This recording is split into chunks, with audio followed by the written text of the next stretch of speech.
He saw everyone suspiciously and assumed everyone was intentionally attacking him. Governments were attacking him, and then everyone around who made a mistake, they also were attacking him. And the only thing he could do would be to attack back.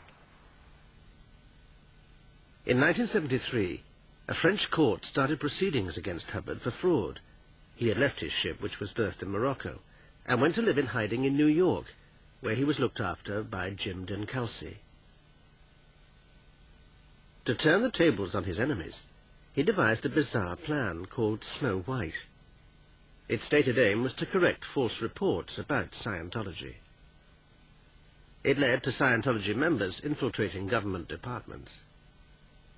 Hubbard even issued a reading list for learning the black arts of espionage. He believed that there was an international cabal that was in control of the attack on him around the world, as well as the attacks on various countries.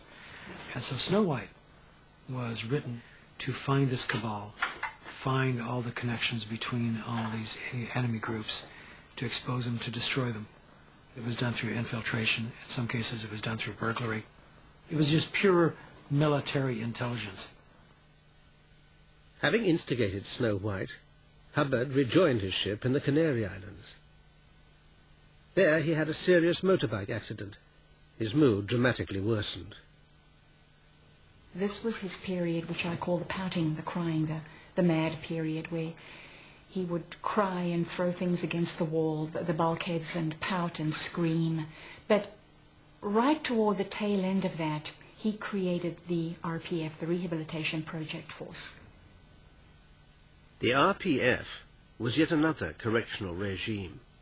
Its orders were fearsome. As ship's captain, it was Hannah Eltringham's job to implement them. I was absolutely horrified when I read them, because they talked about the creation of this pretty much like a slave labor camp. Those weren't the words used, but that was the impression given, where the unwanteds, those found wanting, seriously wanting, were sent, and they were to be kept in this with no rights, no freedoms, no privileges of any kind. Pretty much the basic rights they were allowed were a little bit of sleep each day, food, leftovers, the harshest treatment. They were not allowed to speak to any of the crew. It was very, very, very bad that this was going on. But Hubbard's statement to us was that it's going to take a lot more ethics and a lot more punishment than anyone can easily face up to get this whole world back in shape. And at that point, I believed that statement. Human emotion and reaction is the way humans were. And he didn't especially regard humans very highly. He liked the idea of the doll bodies that were in other civilizations.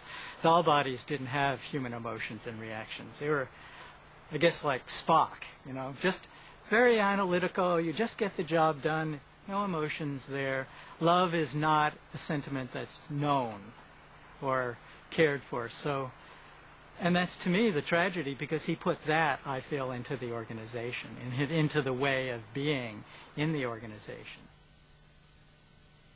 Hubbard even consigned his own son, Quentin, who was a senior auditor on the ship, to the RPF. Quentin really was a real sweet kid. He was a real nice guy and very soft-spoken, and it was very difficult for him being Hubbard's son and being put on in this very high position, and I don't think he was that interested in it. He just wanted to be a pilot, and also the fact that he was gay, and that's a very tough thing in Scientology, to be gay, because especially that kid, to be Hubbard's son and to be this top technical person and be gay, that would be a horrible thing to be wrestling with and suppressing all the time. Quentin was sent to the RPF after he committed the sin of trying to commit suicide. 2 years later, he succeeded.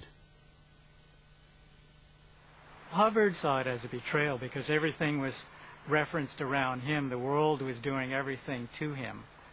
This technology that was supposed to work didn't even work on the senior person of all technology, Hubbard and his son. No, he just saw that as an attack from his son. And that's, you know, the love was gone. He was not alive. He had lost love.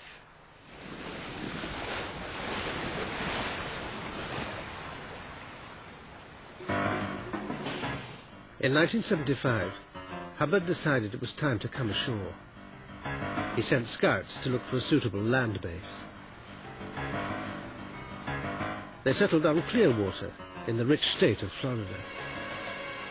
He stated coming ashore would be profitable because we could get so many more people to the Flag Land Base, as it was to be called, for auditing and training. And he also wanted to concentrate on getting professionals to the land base because, of course, they had more accessible money. They had pension funds, they had children's education funds, and some of these he named that were accessible.